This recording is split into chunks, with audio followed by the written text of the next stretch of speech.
Now, welcome to another Let's Talk Some Star Wars, where once again this week we're going to do what we did last week. We're going to take some of those lightning response questions that I get on those lightning response videos, and I'll try to answer as many as I can all at once here. And once again, I will bring my wife in from our other channel together. She goes by Sailor Naboo. She has picked out some of the questions, I've picked out some, and she's going to be firing away here. So let's begin. First from Jethro Bala.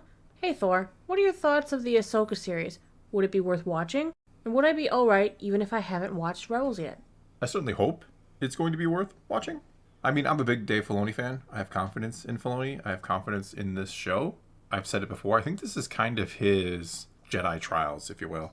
This is going to be Dave writing, directing, showrunner, kind of in full control, more or less. So if he delivers, that gives me a lot of hope for the future of Star Wars. If he doesn't, then you're like, well, who's going to lead this ship? Especially with him having a movie as well. Yeah. He's kind of telling, this will tell us a good deal about the direction Star Wars is going to. Yeah, if this show is not a hit, if it's not a success, if fans don't like it, if the general audience doesn't watch it, I still think he gets his movie, but I certainly think there will be help given to him. It's not just going to be like him and kind of full control, which I think we're kind of assuming he has at this point over it. It'll certainly be a more team effort, shall we say. As for Rebels, I wish I could say you wouldn't have to watch Rebels to get your full enjoyment out of this thing, but I certainly think you will, or maybe you could do some research into Rebels. You could watch a couple episodes. We're going to be doing something over on the other channel where we go over some of the characters we anticipate to see this. To kind of go over their journey throughout the series. Some of the ones that we believe are going to be key characters going into Ahsoka. Yeah, so that might help people who haven't watched Rebels because it's not the most popular Star Wars show, to be completely honest. We're going to be starting with Sabine next week. So yeah, that's my thought. I hope it's good. I really hope it's good. We need this to be good. I mean, yes, we've had some good things in the past, but I think Mando Season 3 was kind of a big letdown for a lot of people. So if we kind of bookend that with a bad Ahsoka series, yikes. Next from Luke Kennedy. Hey Thor, do you think Rebels would have been better received had Disney let the Clone Wars complete on Cartoon Network and air its final 2 seasons as intended? That way it wouldn't have felt like it was replacing the Clone Wars. Another Rebels question, kind of. I think it couldn't have hurt. I think Rebels' big problem wasn't so much that people felt like it was a replacing Clone Wars. I mean, probably some felt that way. I think Rebels' biggest problem was it felt like a downgrade from Clone Wars.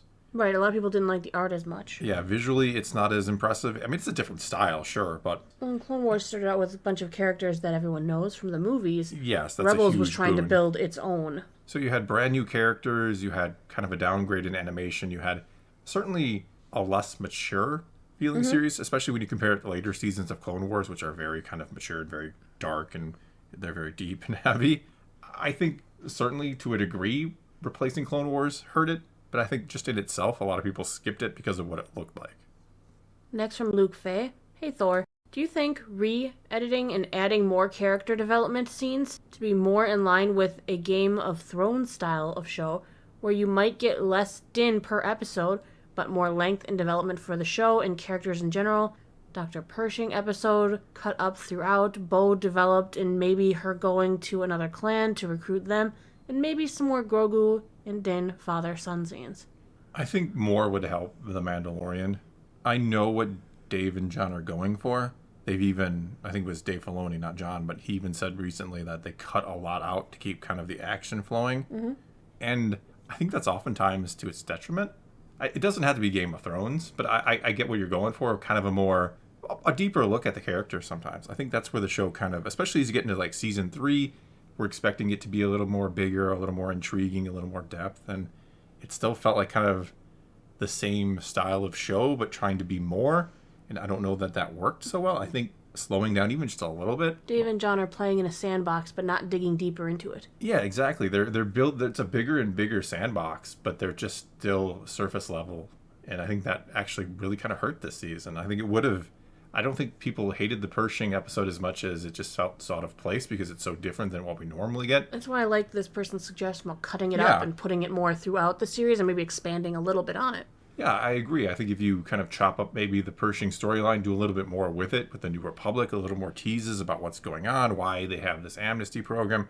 And again, you don't have to go crazy with it, but 5 to 10 extra minutes per episode of kind of just more pure character development and more expanding the story, I think you have a much different season. I think people would appreciate that by and large. Yeah. So I agree and disagree. I don't think it needs to be like full on Game of Thrones, but certainly taking tidbits of that would help a lot.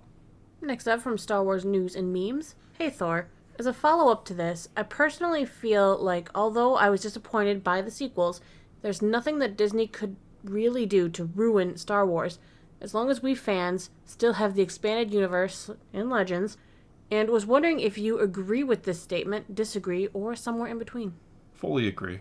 I always see people say like Disney ruined Star Wars, and in a manner of speaking, you can make that argument, but they can't ruin what Star Wars means to me. Mm-hmm. They can't ruin my experience watching the original trilogy when I was a kid or watching the prequels when they came out. It doesn't tarnish that. It doesn't tarnish me sitting down and reading the EU books. It's weird. Like, Disney only ruined Star Wars for themselves. Their ability to truly, fully profit off of it, rather than kind of ruined it for me as a fan. You could feel differently, but for me, I don't care how bad Disney Star Wars is. That doesn't mean like I watch Return of the Jedi and think to myself, oh, this isn't as good anymore. Even knowing what the canon story of how Luke's Jedi Order turns out, doesn't matter. It doesn't detract from what my experience is and just my attachment to those original films and the EU and anything else. I kind of compartmentalize it anyway. I kind of have the Lucas films, that's kind of the core of Star Wars, and that's something different from even the EU, and certainly something different from the Disney canon. Next up from Peter. Hey Thor, why do so many fans just accept the many plot holes and changes in the prequels, but are so against changes in the sequels in the Kenobi series? If they can accept that Obi-Wan just lied about Anakin wanting to give his lightsaber to Luke, or the origin of Anakin following old Obi-Wan on a foolish crusade, why is it so hard to accept that Kenobi and Leia met before New Hope? I think part of it has to do with one is done by Lucas, one is done by people after.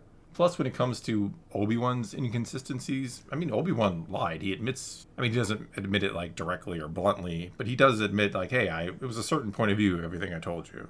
So I wasn't lying. I was just telling you basically what you needed to hear in that moment and how us Jedi perceive things. So I think that's part of it.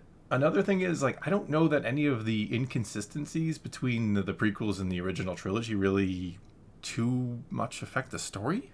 You have things like Leia saying she remembers her original mother, which is kind of strange, but you could always say, hey, she's force sensitive. She has kind of these vague memories, or for some other reason she has seen images of Padme, and now because she's force sensitive or whatever it is, she kind of unknowingly connects that to her mother. I don't know. You also have things like Obi-Wan and R2 meeting on Tatooine in episode 4, who should obviously know each other. R2 does not get his memory erased in episode 3. That was only 3PO. So you could be like, well, they should know each other. That's really strange that they don't seem to know each other, but they could just be on the same page, not wanting to divulge information to Luke, so they're pretending they don't know each other. Now, is that a bit of a stretch? Maybe. But I don't know that there's really these massive inconsistencies beyond Obi-Wan flat out lying to Luke, which he acknowledges he does. Next from John Connor. Hey Thor, what's your opinion on Dooku, Jedi Lost? In my opinion, that book, as well as Master and Apprentice, were a fun duo of books, but seem to be overlooked by people when they discuss good stuff in the new canon. Well, we actually listened to Dooku, Jedi Lost together. I thought it's pretty good. Maybe you think maybe they're overlooked because, Dooku, Jedi Lost was an audiobook only. Yeah, I think I don't like audiobooks. And it's a lot harder to then go back and read the scripted version of the book if you're a book person. Yeah, because it doesn't read like a normal book. And part of the reason we listen to it together is because I fall asleep listening to audiobooks. I just can't do them. Mm-hmm. So we kind of listened to together, and we were kind of doing other things at the same time. So it's a good book. I think another problem is it's not the most exciting time period either. A lot of people say they like prequel stuff, but not a whole lot in theory kind of happens. Not to mention we do have some of that in the EU. We do have more on Dooku and Qui-Gon and stuff there. So it's kind of, I guess you could say, redundant in a way, even though, yes, it's new canon versus Legends. We also have the fact that Tales of the Jedi does kind of conflict a bit with the Dooku book. You can kind of make it work, but You can make it work. You can, but it seems a little odd in some places. But no, in general, I think Master and Apprentice was a good book. I think Dooku was a good book, so I do think they should get some credit for being, quote-unquote, good books in the new canon. But I think just what they are doesn't necessarily appeal to a ton of people either. Next up from Caleb. Hey, Thor. Just a thought I had the other day. But what do you think George Lucas's thoughts are on what Disney has done to Star Wars since his sale of it? Do you think we'll ever get to hear what his thoughts are, even if it's after he passes? Well, we did hear some of his thoughts after The Force Awakens. He basically said he sold it to white slavers. I think a lot of people remember him saying that, and maybe I could put the clip in there real quick otherwise. And these are my kids. So All those Star Wars films. all the Star Wars films. They were your kids. Yeah, well, they are right. You know, I loved them. I created them. I'm very intimately involved in them, and obviously to And sell you them sold off. them. I sold them to the white slavers that take these things and Okay, but But I think honestly, I think he hates it. Not necessarily because he thinks it's all just terrible and garbage and or anything like that, but because, I mean, he's even said it's kind of like this bad breakup that you don't, when you break up with someone, you can't, constantly be on their Facebook page and seeing what they're doing, and you have to move on. You have to get that clean break. But Because, he can't. No, I don't. It's Because almost anything impossible. that comes out, the press is like, hey, look, it's George Lucas. Hey, what do you think about current Star Wars? Yeah, not to mention he's on the set. He is still technically a consultant for Lucasfilm. He's friends with Dave. I'm sure they talk all the time about ideas and things. So, I mean, Dave Filoni even recently said he is curious to see what George thinks of the Ahsoka series. So he can't escape it. And to once have had, total and complete control over Star Wars and now kind of being on the sidelines, and we even know he originally thought his sequel trilogy was going to be made by Disney, which kind of maybe a kind of easing of the passing of the torch, if you will. So I think it probably drives him crazy, would be my guess. It's a good guess. As for will we ever hear his thoughts entirely? Possibly. He's probably kind of signed in that contract that he can't criticize them. Probably. But who knows? Who knows what happens after he passes? We probably will get a lot of hearsay from, I heard George this one time say it's terrible or this or that. Final question from John Weems. Hey Thor, given the recent success of Star Trek Picard Season 3 and the impending release of Strange New Worlds Season 2, do you think you'll ever talk about Star Trek on this channel? If you do, I recommend not using any show footage, just a heads up. I did do a video a little while back about kind of comparing Picard to the way, obviously, the sequel trilogy handled their legacy characters and how Picard was far superior in their approach. And that I actually we watched Picard Season 3 together. I really enjoyed it. You enjoyed it too. I think I joined in like second or third. Yeah, you missed the episode or first like something. 2 episodes, and then I'm like, you should watch this too. This is really good because you're kind of a Star Trek fan, and I'm not a huge Star Trek fan. I mean, I don't know that I would never make Star Trek videos. I don't know that I'll ever like kind of have like a devoted Star Trek schedule, if that makes sense. I might talk about it here and there because I do enjoy it. I mean, it's not on par with Star Wars for me, but I certainly enjoy Star Trek and have no opposition to talking about it.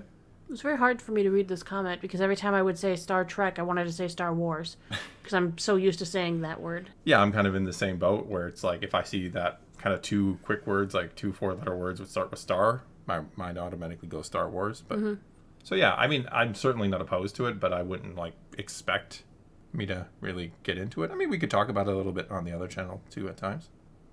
All right, well, I think that's going to be all we got for you this time. So now it's your turn to take to the comments below and tell me what you think about anything and everything I had to say here. Or, of course, you can always leave questions for a future lightning response video. Just start your comment off with, "Hey, Thor," and then ask away. Whatever you choose to do, leave your comments below and let's talk some Star Wars. And until next time, thanks for watching.